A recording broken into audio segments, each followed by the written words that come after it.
Hello friends, मैं Vijendra Narsinghani IMT mobile repairing institute से। जैसे कि आज हमारे पास ये रियलमी का C3 मॉडल आया हुआ है और इसमें आपका डिस्प्ले पे लाइट नहीं जल रही है, ठीक है।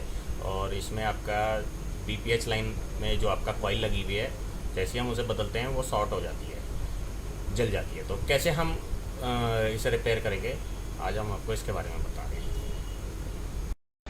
तो जैसे कि अभी आपने देखा इसमें साउंड आया है, ठीक है।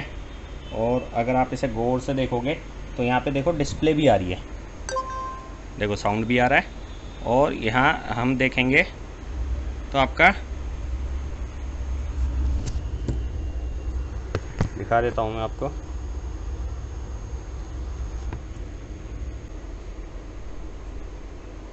अगर आप देखोगे बहुत हल्का सा आपको दिख रहा होगा, यहाँ पे ये देखो ऐप्स दिख रहे हैं, दिख रहे हैं,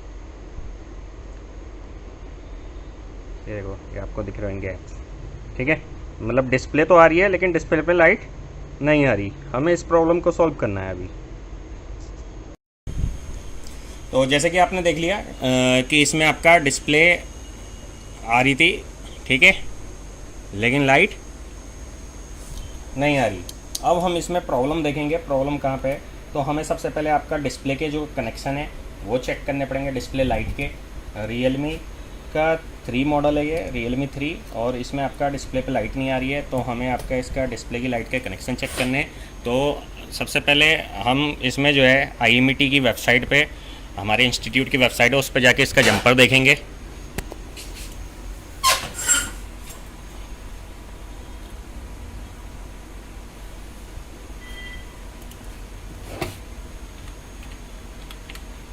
IMT मोबाइल रिपेयरिंग इंस्टीट्यूट आपने सर्च मारा, ये हमारे इंस्टीट्यूट की वेबसाइट आप ओपन करेंगे तो ये आ गया। और ये देखो जैसे मैंने स्टार्टिंग में यहाँ भी डाला है रियलमी C3 का, थोड़ी देर पहले ही ये जंपर, ठीक है। तो हमने इस पर क्लिक करा, ये जंपर आ गया, ठीक है। और इसमें आपका ये जंपर्स दिखाया हुआ है क्लियर कि ये लाइनें कहाँ से कहाँ जा रही हैं, ठीक है। जैसे आप देख रहे हो ये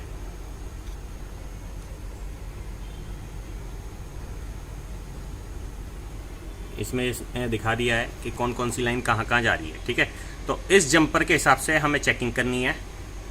तो अब हम चेक करेंगे हमारा ये सेक्शन ओके है या नहीं है। और ये जंपर्स वगैरह सब आप हमारी वेबसाइट से देख सकते हैं फ्री ऑफ कॉस्ट, इसका कोई चार्ज नहीं लगता है।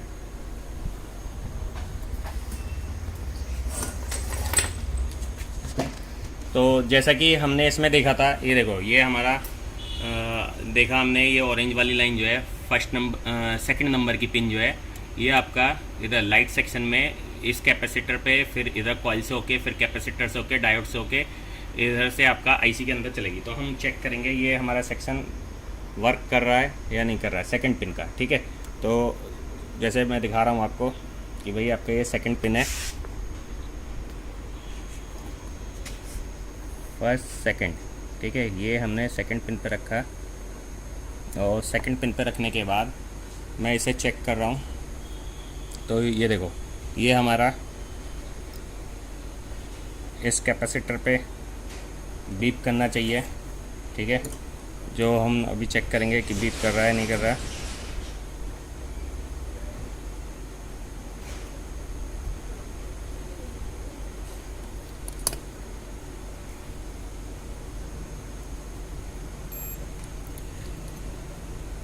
फर्स्ट सेकंड, और ये सेकंड पिन वाला हमारा यहाँ बीप कर गया, ठीक है। इसके बाद इस कॉइल पे आना था, कॉइल पे भी आ रहा है,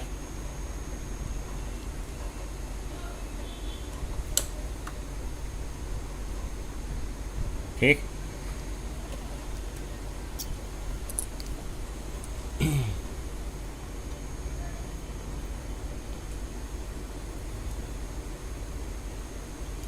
ये हमारा इस कैपेसिटर के बाद कॉइल पे आया, कॉइल से निकल के फिर हमारा इस कैपेसिटर पे आया, ठीक है। कैपेसिटर का पॉइंट ग्राउंड हो गया, फिर हमारा ये यहाँ से डायोड पे गया, डायोड से निकल के इधर एक पार्ट से होके ये IC के अंदर चला गया, ठीक है। तो ये हमारी लाइन ओके है सेकंड वाली, ठीक है। अब हम इधर से चेक करेंगे, सेकंड के बाद फोर्थ नंबर वाली जो लाइन है हमारी, ये हमारी डायरेक्ट एक पार्ट से होके आईसी के अंदर जा रही है, ठीक है। तो फोर्थ वाली लाइन 1 2 3 4, और ये हमारी फोर्थ वाली लाइन इधर एक पार्ट्स में आई, बीप कर गई है, ठीक है, और ये सीधा आईसी में चला जाएगा। अब इसके बाद फोर्थ के बाद हम देखेंगे यहाँ फिफ्थ वाली लाइन। फिफ्थ वाली लाइन भी हमारी एक पार्ट्स होके आईसी के अंदर ही जा रही है, ठीक है। फिफ्थ वाली लाइन, ये जो हमारी फिफ्थ वाली लाइन है, ये भी हमारी एक पार्ट्स होके आईसी के अंदर जा रही है, और हम इसे चेक करेंगे, ठीक है। तो हमारा 1 2 3 4 फिफ्थ वाला पॉइंट पे हमने रखा,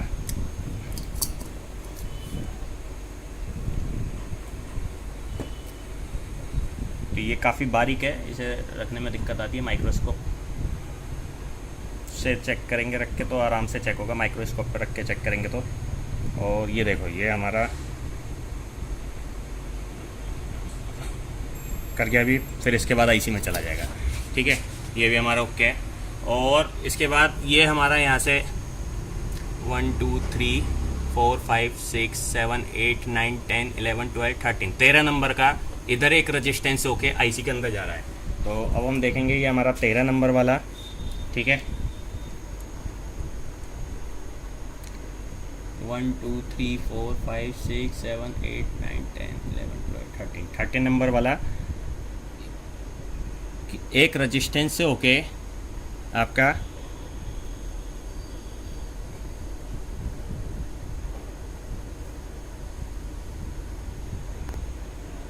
ये देखो, ये इधर एक रजिस्टेंस पे आके आया और इस रजिस्टेंस से निकल के आईसी में चला जाएगा, ठीक है। तो मतलब हमारी डिस्प्ले की जो लाइनें हैं सभी ओके हैं, ठीक है। अब इसमें आता है जब हमारी डिस्प्ले की लाइन ओके है, तो इस सेक्शन में आपका अभी भी मतलब ये हमारा डिस्प्ले की लाइन ओके है, फिर भी काम नहीं कर रहा है, ठीक है। तो अब मैं आपको ये माइक्रोस्कोप पे दिखाता हूँ,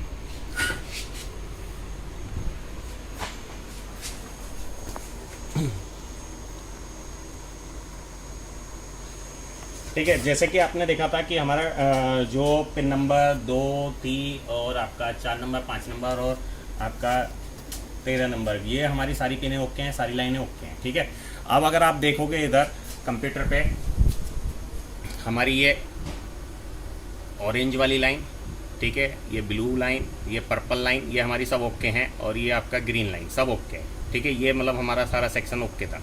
अब हमारा आप देख रहे हो एक ये BPH लाइन, अब ये एक आप देख रहे होगे यहाँ पर रेड कलर की लाइन जो इस आईसी से निकल के इस डायोड से होके इस कॉइल में आई, बूस्ट कॉइल से फिर आपका इधर कैपेसिटर्स होके वापसी आईसी के अंदर चलेगी। ये लाइन हमारी, ये कॉइल जो है बार बार शॉर्ट हो रही है। जैसे हम इस कॉइल को नई भी डालते हैं तो ये हमारी शॉर्ट हो जाती है, ठीक है। और अगर हम अब इसमें चेक करेंगे शॉर्टिंग है या नहीं है, जैसे मैं आपको इधर दिखा रहा हूँ माइक्रोस्कोप पे, तो ये वो कॉइल थी जो हमारी शॉर्ट हो रही थी, ठीक है। मतलब ये ऑलरेडी किसी दुकान से आया, उसने 2 बार यहाँ पे कॉइल डाल ली है, लेकिन उसके बाद भी सेट ओके नहीं हो रहा था, बार बार कॉइल फूक जा रही थी। तो अब हम इसे चेक करेंगे कि इस कॉइल में आपका ये जो कैपेसिटर है, ठीक है, इस कैपेसिटर का ये सिरा ग्राउंड है, ये सिरा हमारा ग्राउंड है और ये ग्राउंड नहीं है। और देखो आप देख रहे हो बीप भी आ रही है, ठीक है। ऐसी ये कॉइल हमारी शॉर्ट।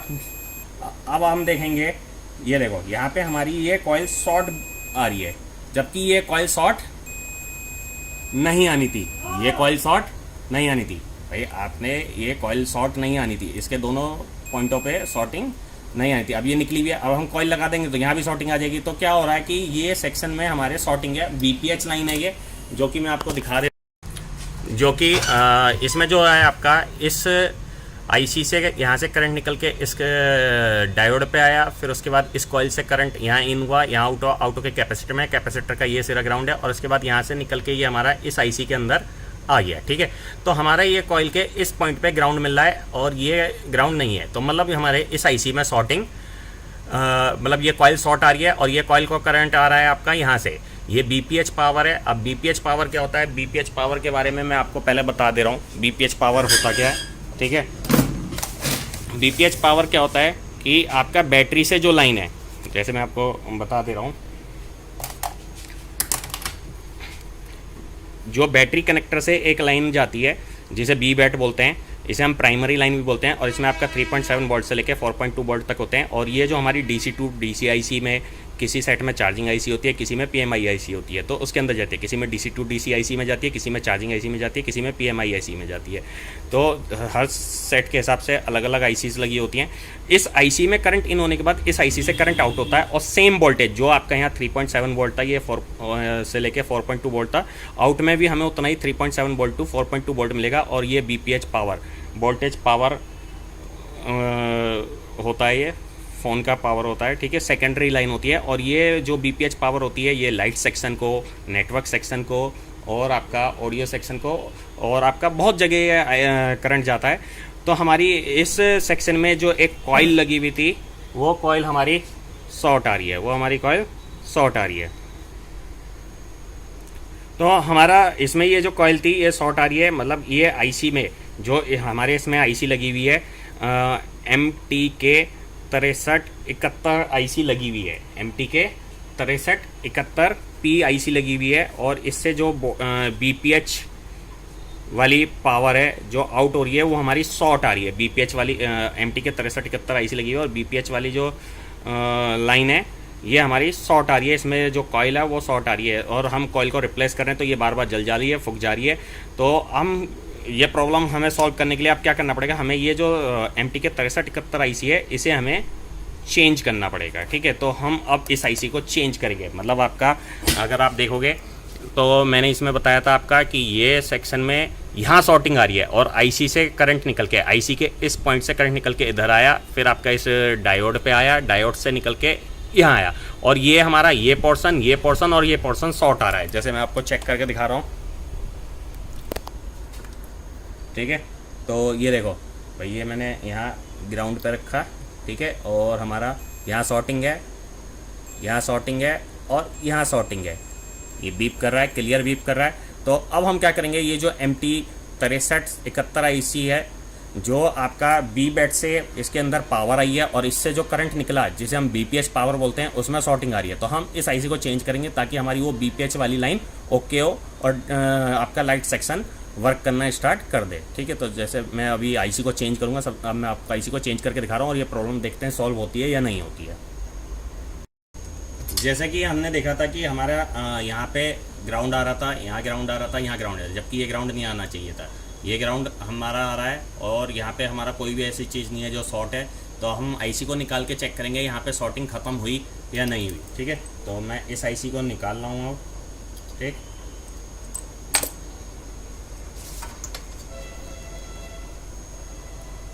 अब मैं इस IC को हिट करके निकाल लूँगा, और उसके बाद चेक करेंगे यहाँ पे शॉर्टिंग ख़त्म हुई नहीं हुई। अगर शॉर्टिंग ख़त्म हो जाएगी तो उसके बाद हमारी जो ये IC है 6371 P, इसे हम चेंज कर देंगे, और डिस्प्ले पे लाइट आ जाएगी। और उसके बाद ये जो कॉइल यहाँ निकली हुई है जो बार बार मतलब फूक जा रही थी, इसे भी हम लगा देंगे, ठीक है। क्योंकि इसमें पीछे जो दुकानदार था जो हमारे पास सेट लाया, उसने ऑलरेडी यहाँ पे 2 बार कॉइल डाल के देखी थी, और अब वो निकाल के छोड़ के गया था हमारे पास।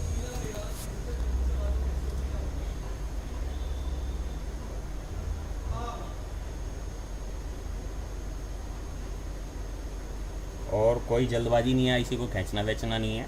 जब आपका प्रॉपर तरीके से बॉल्स मेल्ट हो जाएं, जब भी आपको IC को उठाना है, ठीक है। थोड़ा टाइम लगता है, कोई बात नहीं, बहुत ज़्यादा हीट एयर भी नहीं रखना है, सब चीज़ें मैनेज करके प्रॉपर तरीके से रखना है, ठीक है। ये हमने IC को निकाल लिया है, ठीक है। अब IC निकालने के बाद ये जितनी भी बॉल्स हैं इसे हम डिसोल्ड कर लेंगे।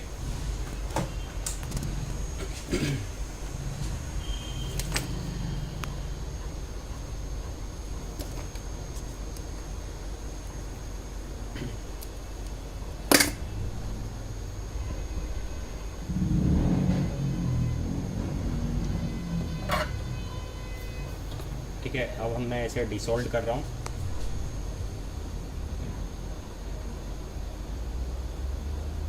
और डिसोल्ड भी आपको प्रॉपर तरीके से करना है, ऐसा ना हो कि आपका आयरन गर्म नहीं हुआ और आपके ये ज़बरदस्ती रगड़ने लगे और प्रिंट तोड़ दिए, ठीक है। प्रॉपर तरीके से जब आपका ये हीट हो जाए, जब ये हमें इसे डिसोल्ड करना है, ठीक। हाथ ना चले, जगह ना हो, तो इसे रोटेट कर लो, बोर्ड को प्रॉपर तरीके से डिसोल्ड करो।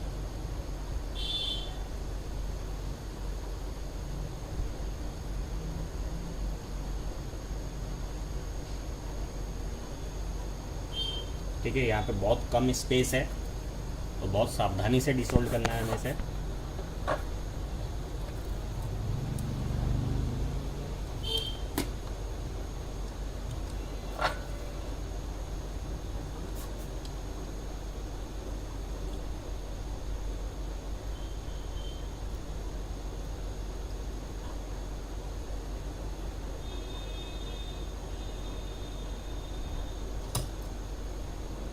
और जैसा कि आप देख रहे हैं, ये प्रॉपर तरीके से डिसॉल्व होने के बाद हम इसमें नई आईसी ला के लगा देंगे। हम इसे साफ करके देखेंगे प्रॉपर तरीके से डिसॉल्व हुआ या नहीं हुआ। ठीक है, जैसे आपने देखा यहाँ हमने इसे डिसॉल्व करा है, लेकिन अभी भी हम देखेंगे तो यहाँ पे ये 2 बॉल्स रह गई हैं। अगर ऐसे में आप आईसी लगाने की कोशिश करोगे तो आपका आईसी लग तो जाएगी, लेकिन उसके शॉर्ट होने के चांस रहते हैं। ठीक है, तो इसे प्रॉपर तरीके से डिसॉल्व करने के बाद ही आईसी लगानी है, उससे पहले आईसी नहीं लगानी है।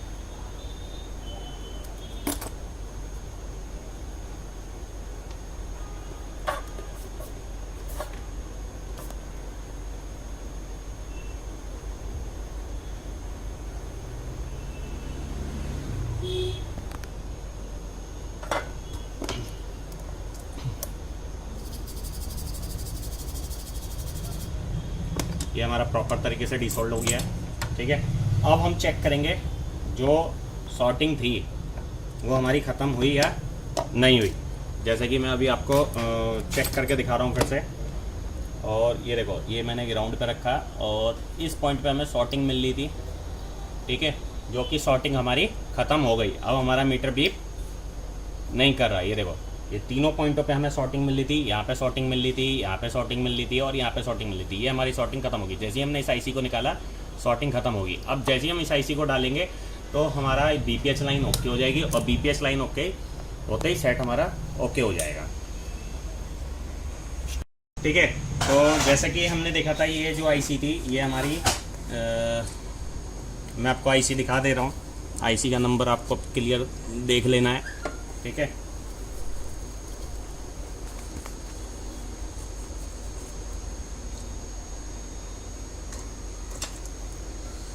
जैसे मैं आपको दिखा दे रहा हूँ इस आईसी का नंबर क्या है।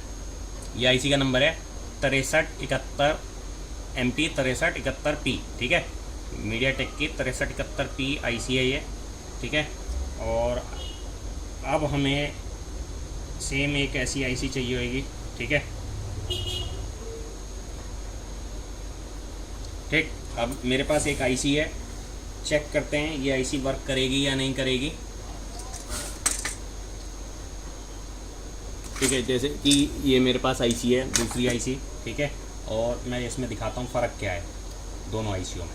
ठीक है भाई, इस आईसी पे लिखा था MT 6371P और इस आईसी पे भी MT के 6371P ही लिखा है, लेकिन यहाँ 1927 लिखा है या 1843 लिखा है। ठीक है, तो आईसी के नंबर में थोड़ा सा डिफरेंस है, आईसी मैच नहीं हो रही, लेकिन 6371P मैच हो रहा है। ठीक है, तो ये आईसी वर्क कर सकती है इस पर। ठीक है, ये इस पर वर्क कर जाएगी, तो हम अब इस आईसी को इसमें लगाने वाले हैं। ठीक है, तो नई आईसी हम बाज़ार से अरेंज कर लेंगे, या आपके पास कोई ख़राब पुराने सेट पड़े हों उनसे भी अरेंज कर सकते हो।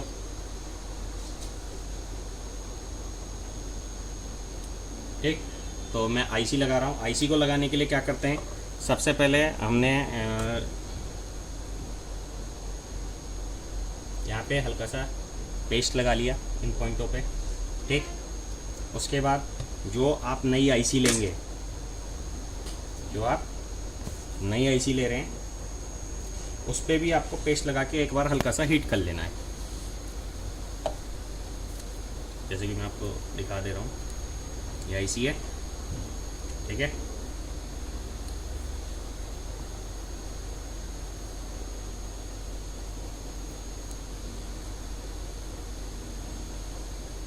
ठीक है, इस पर हमने हल्का सा पेस्ट लगा लिया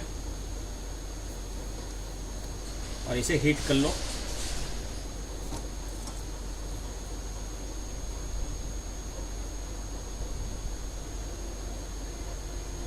मेल्ट हो गई हैं आईसी की बॉल्स। ठीक है, बस इतना हीट करना है। अब ये आईसी को हम लगाएंगे सेट पे।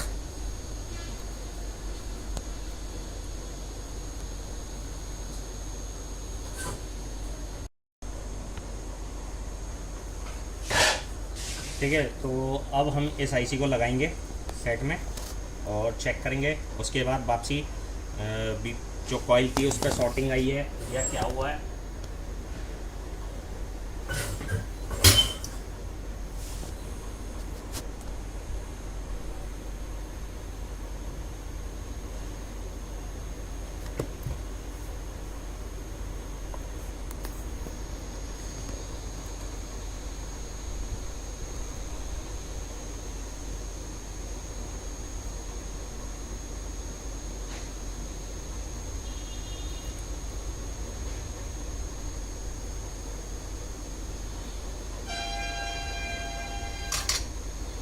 ठीक है, तो ये आईसी को अब हम एडजस्ट कर लेंगे।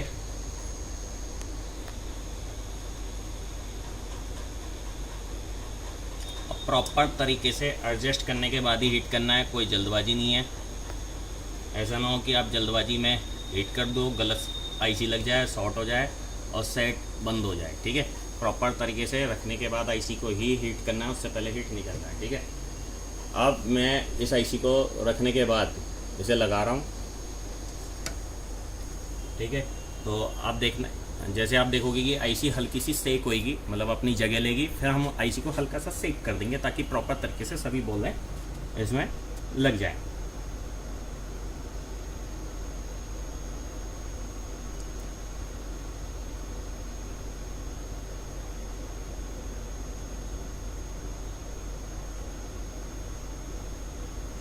ये देखो आईसी ने अपनी जगह बनाई, एडजस्ट हुई। ठीक है, अब हम इसे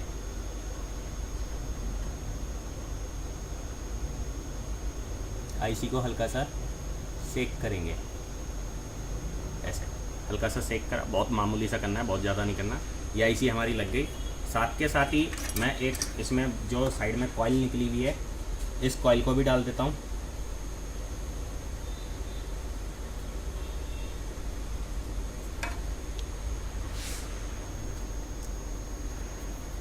किसी दूसरे सेट में से निकाल के इस कॉइल को डाल दे रहा हूँ मैं।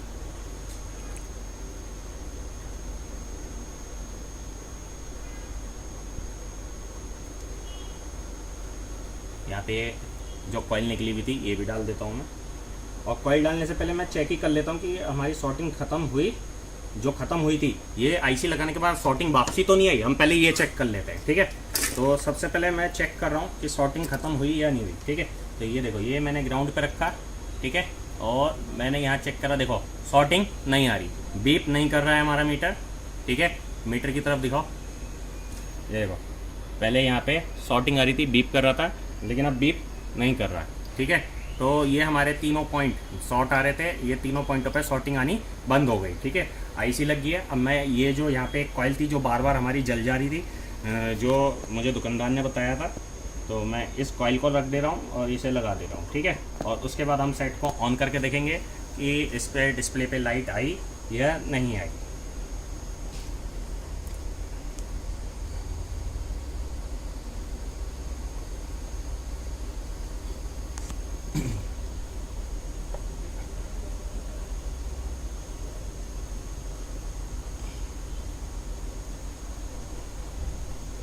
ठीक है, ये लग गई कॉइल और हमारा शॉर्टिंग ख़त्म हो चुकी है, आईसी भी लग चुकी है। और सेट को ऑन करने से पहले भाई, जब भी आप मोबाइल को ऑन करो आईसी लगाने के बाद, तो आसपास के ये जो कैपेसिटर्स होते हैं, आसपास में ये जो कॉइल कैपेसिटर्स होते हैं, इन्हें चेक कर लो कोई और शॉर्ट तो नहीं हुआ। क्योंकि अगर आपसे गलत आईसी लगी होगी तो नीचे बॉल्स आपस में मिल गई होगी, जिस वजह से इन कैपेसिटर पे शॉर्टिंग आ सकती है। तो इन्हें आप चेक कर लो, ये आपके शॉर्ट ना हुआ है। ठीक है, ऑन करने से पहले। और बैटरी पे भी चेक कर लो शॉर्टिंग है नहीं है। ठीक है, इससे क्या है कि आपका सेफ साइड रहेगा, कुछ भी डैमेज नहीं होगा।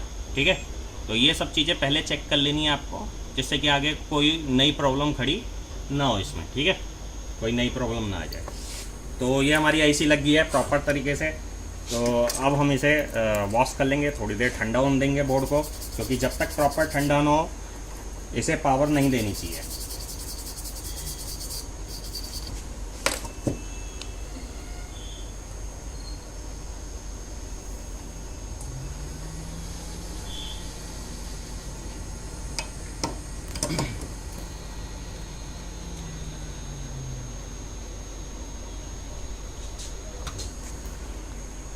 अब ये हमने सेट में फाइल डाल दी थी, ठीक है। थोड़ी देर ठंडा होने देंगे बोर्ड को, उसके बाद हम चेक करेंगे प्रॉपर तरीके से कि भाई आपका ये सेट ओके हुआ नहीं हुआ। अब हमने ये आईसी डाली थी इसमें MTK की आपका 6371P, जो कि आपका इसमें पावर का काम कर रही है, BPH पावर भी बनता है, चार्जिंग भी होती है, और आपका लाइट सेक्शन को भी जा रहा है, ठीक है, नेटवर्क सेक्शन को भी जा रहा है, बहुत जगह इससे पावर जा रही है। तो हम इसे चेक करेंगे प्रॉपर तरीके से ये हमारा ओके हुआ या नहीं हुआ, ठीक है। तो ये देखो जो मैंने सेट लगा दिया है, ठीक है। अब मैं इसमें बैटरी वगैरह सब लगा दी है, मैं ऑन करके दिखा रहा हूँ आपको ये सेट ऑन हो रहा है या नहीं हो रहा है, क्या प्रॉब्लम आई है क्या नहीं आई है। अब हम ये चीज़ चेक करेंगे। और जैसे कि आपने देखा इसमें Realme लिखा हुआ आ गया, डिस्प्ले पे लाइट आ गई। तो इस तरीके से हम प्रॉब्लम को सॉल्व करते हैं। और जो भी अभी आपने मेरी वेबसाइट पे जंपर्स वगैरह देखे थे, तो उसके थ्रू आप बहुत कुछ काम कर सकते हैं, लेकिन उन्हें पढ़ते कैसे हैं, स्टडी कैसे करते हैं, वो सब चीज़ सीखने के लिए आपको यहीं आना होगा। कोई भी ऑनलाइन क्लास करने का कोई फ़ायदा नहीं है, कुछ समझ में नहीं आएगा जब तक आप अपने हाथ से कोई चीज़ को चेक नहीं करोगे, ये चीज़ें आपको समझ में नहीं आएंगी। तो ऑनलाइन क्लास में थ्योरी पढ़ के कुछ नहीं होने वाला, प्रैक्टिकली सीखोगे ज़्यादा बेहतर सीखोगे। जैसे कि आपने देखा हमारे पास ये Realme का 3 मॉडल आया था, और इसकी आपका डिस्प्ले पे लाइट नहीं आ रही थी, और इसमें आपका BPH लाइन शॉर्ट थी। कैसे लाइनें चेक करते हैं मैंने अभी आपको दिखाया। तो आपको भी अगर मोबाइल का कोर्स करना है तो आप IMT mobile repairing institute join कर सकते हैं। और हमारे पास ऐसा नहीं है कि क्या होता है कि आपने सुना होगा कि कोई आपसे 40,000 फीस मांग रहा है, कोई 50 मांग रहा है, कोई 25 मांग रहा है, कोई 30 मांग रहा है, कोई 60,000 मांग रहा है, ठीक है। और आपने सुना ही होगा हमारी फ़ीस सबसे कम है, पूरे हिंदुस्तान में सबसे कम फीस हमारी है, 8,000 रुपये टोटल फीस है, जिसमें हम आपका मोबाइल हार्डवेयर, सॉफ्टवेयर और EMC प्रोग्रामिंग सभी चीज़ें कराते हैं। और इसमें आपका सेगमेटिक डायग्राम कैसे रीड करते हैं कि करंट कहाँ से किस पार्ट से होकर IC की किस पिन पे जा रहा है, आईसीस कैसे निकाली डाल जाती है, आईसीस को रीबॉल कैसे करते हैं, आईसीस को प्रोग्राम कैसे करते हैं, और सभी तरीके के मोबाइलों की अनलॉकिंग, फ्लैशिंग, FRP लॉक वगैरह तोड़ना, सब चीज़ें इसके अंदर सिखाई जाती है। और टोटल प्रैक्टिकल कोर्स कराया जाता है, टोटल 8,000 रुपये फीस है। और आपने सुना है कि भाई कोई 50 ले रहा है, कोई 60 ले रहा है, कोई 70 ले रहा है।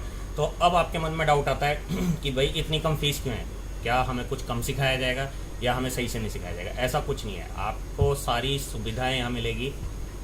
नॉर्मली अगर आप किसी भी इंस्टीट्यूट में जाते हैं तो वहाँ पे आपको बोला जाएगा कि भाई इस तारीख को बैच स्टार्ट होगा, कि भाई फलाना तारीख को बैच स्टार्ट है। अब क्या होगा, 30-40 बच्चे, 10 बच्चे, 20 बच्चे एक साथ एडमिशन ले लिए और सबको प्रोजेक्टर पे या वाइट बोर्ड पे पढ़ाना स्टार्ट कर दिया।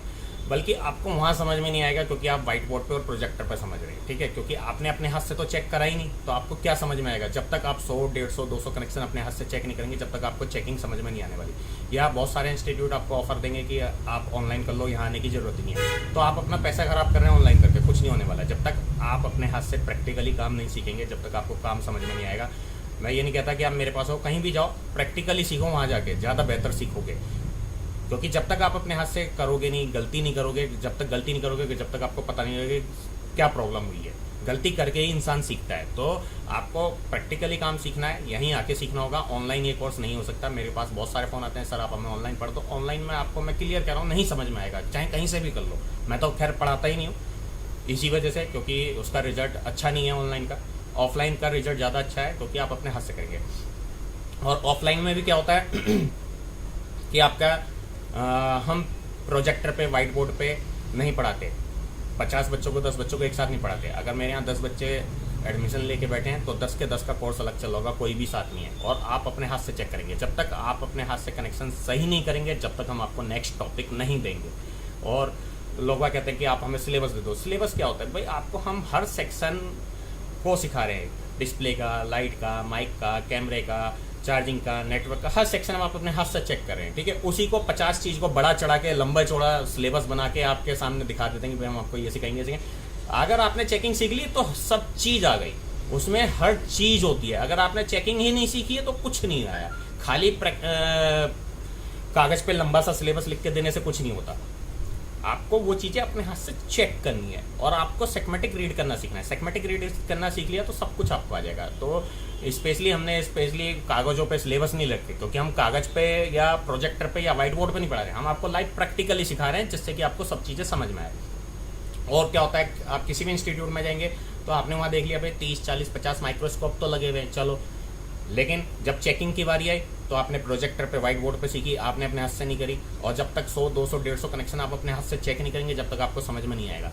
दूसरा क्या होता है उनकी लैबों में, क्या होता है कंप्यूटर पे जब आपको सॉफ्टवेयर सिखाते हैं तो प्रोजेक्टर पे लगा दिया और 50 बच्चों को 40 बच्चों को एक साथ समझाते हैं। हमारे यहाँ ऐसा नहीं है, हमारे यहाँ हर स्टूडेंट को कंप्यूटर भी अलग अलग दिया जाता है, क्योंकि मेरे कंप्यूटर में सब कुछ पड़ा हुआ है भाई, फाइल पड़ी है, टूल पड़ा है, ड्राइवर पड़ा है, और मैंने डायरेक्ट आपको चलाना सिखा दिया, आपने कह दिया समझ में आ गया। लेकिन आपको ये नहीं पता फाइल कहाँ से आती है, टूल कहाँ से आता है, ड्राइवर कहाँ से आता है। ऐसे भी स्टूडेंट होते हैं जिन्हें अभी माउस ही चलाना नहीं आता कि भाई लेफ्ट क्लिक क्या है, राइट क्लिक क्या है, कंप्यूटर में विंडो कैसे चलते हैं, कंप्यूटर ऑन कैसे होता है, ऑफ कैसे होता है, यही तक नहीं पता। वो बंदा क्या सीखेगा प्रोजेक्टर पे? प्रोजेक्टर पे आपने बता दी ये चीज़ ऐसे होती है, ये चीज़ ऐसे होती है, लेकिन उसने अपने हाथ से तो कुछ करा ही नहीं। हम आपसे पहले कंप्यूटर फॉर्मेट करवाएंगे, फिर फाइल डाउनलोड करवाएंगे, फिर टूल डाउनलोड करवाएंगे, उसके बाद सेट अनलॉक करवाएंगे, फ्लैश करवाएंगे, जिससे कि आपको सब चीज़ें समझ में आए। ऐसा नहीं है कि आपको व्हाइट बोर्ड पे या प्रोजेक्टर पे पढ़ा दिया, इस तरीके से नहीं करेंगे। तो हर स्टूडेंट को कंप्यूटर भी अलग देते हैं, बोर्ड भी अलग देते हैं, और हर स्टूडेंट को प्रैक्टिकली सिखाया जाता है। हमारे यहाँ थ्योरिकली नहीं समझाया जाता, व्हाइट बोर्ड पे या प्रोजेक्टर पे क्लासेस नहीं होती, और कोई हम 40, 50, 60 हज़ार, 80 हज़ार फीस नहीं ले रहे। हम आपको सारा कोर्स, कंप्लीट कोर्स 8,000 रुपये में सिखा रहे हैं, जो कि आपको पूरे हिंदुस्तान में इतनी कम फीस कहीं भी नहीं मिलने वाली। जैसे कि यही हमारे पास स्टूडेंट बैठे हुए हैं, कहाँ से आए हो? मैं झारखंड से। ये झारखंड से आए हैं, क्या नाम है? मोहम्मद इलियास। मोहम्मद इलियास। आपका क्या नाम है? सूरज मौर्य। ये सूरज मौर्य। कहाँ से? इलाहाबाद। इलाहाबाद, प्रयागराज से ये आपका है, ठीक है। तो पूरे हिंदुस्तान से हमारे यहाँ बच्चे आते हैं। अब आप इनसे खुद पूछ सकते हैं, आपको कंप्यूटर आता था चलाना? नहीं आता था। आता था कंप्यूटर चलाना? मुझे भी नहीं आता। कितने साल से आप मोबाइल की दुकान पर काम कर रहे हो? 1.5 साल। ये 1.5 साल से इलाहाबाद वाले जो है आपका 1.5 साल से मोबाइल की दुकान पर काम, आप मैं 3 या 4 में। ये 3-4 महीने से काम कर रहे हैं, ठीक है। लेकिन इन्हें कंप्यूटर तक चलाना नहीं आता। मतलब मैं कह रहा हूँ राइट क्लिक करो, ये लेफ्ट कर रहे हैं, मैं लेफ्ट बोल रहा हूँ, क्लिक बोलो तो ये कुछ और कर रहे हैं, ठीक है। मतलब इन्हें कंप्यूटर तक चलाना नहीं आता था।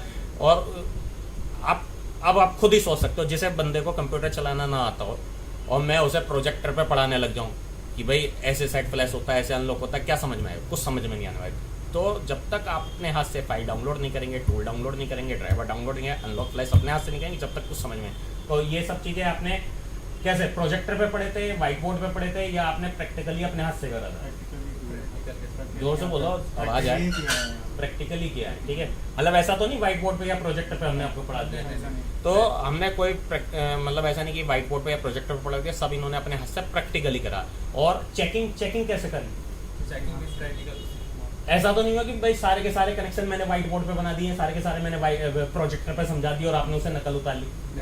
आपने अपने हाथ से ही चेक करा ना। तो इन्होंने अपने हाथ से चेक करा। मतलब ऐसा नहीं कि सारी चीजें मैं ही चेक करके दिखाऊंगा, मैं एक कनेक्शन चेक करके दिखाऊंगा, 2 सिखाऊंगा, तीसरा मैं सीधा आपको बोर्ड दूंगा, डायग्राम दूंगा, मल्टीमीटर दूंगा और आपसे कहूंगा आप चेक करके लाओ। जब तक आप उसे अपने हाथ से चेक नहीं करेंगे, और वो कनेक्शन ऐसे नहीं कि पहली बार में सही हो जाएगा, 1 बार गलत होगा, 2 बार गलत होगा, 3 बार गलत होगा, 4 बार गलत होगा, 5 बार गलत होगा। जब तक आपसे वो कनेक्शन सही नहीं होगा, जब तक मैं आपको नेक्स्ट टॉपिक नहीं दूंगा, जिससे कि आपको समझ में आए।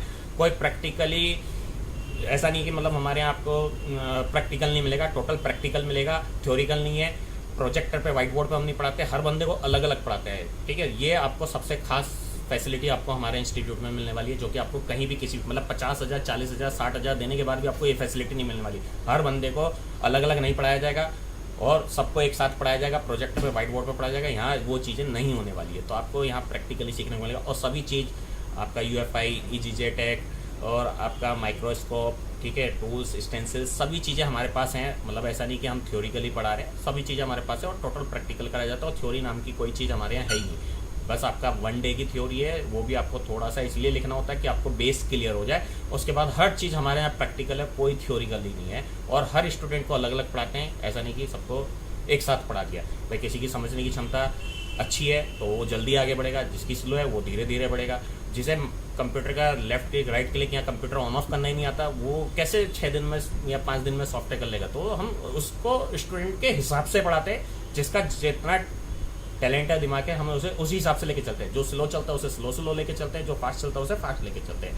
तो ये सब चीज़ें आपको हमारे सुविधा मिलेगी। और रही बात फीस कम की, तो भैया क्या होता है कि जो इंस्टीट्यूट है, बड़ी बड़ी बिल्डिंगें ले रखी हैं, 1-1, 1.5, 2-2 लाख रुपए किराया दे रहे हैं, टीचर रख रखे हैं, 30-30, 40-40 हज़ार रुपये सैलरी दे रहे हैं उन्हें, ठीक है। तो वो क्या है, आपने बहुत सारे खर्चे बढ़ा रखे हैं, एडवर्टाइजमेंट है, मार्केटिंग है, सब चीज़ में खर्चा कर रहे हैं। हमारा सब कुछ अपना है, शॉप हमारी अपनी है, इंस्टीट्यूट हमारा अपना है, पढ़ाने वाले हम खुद हैं।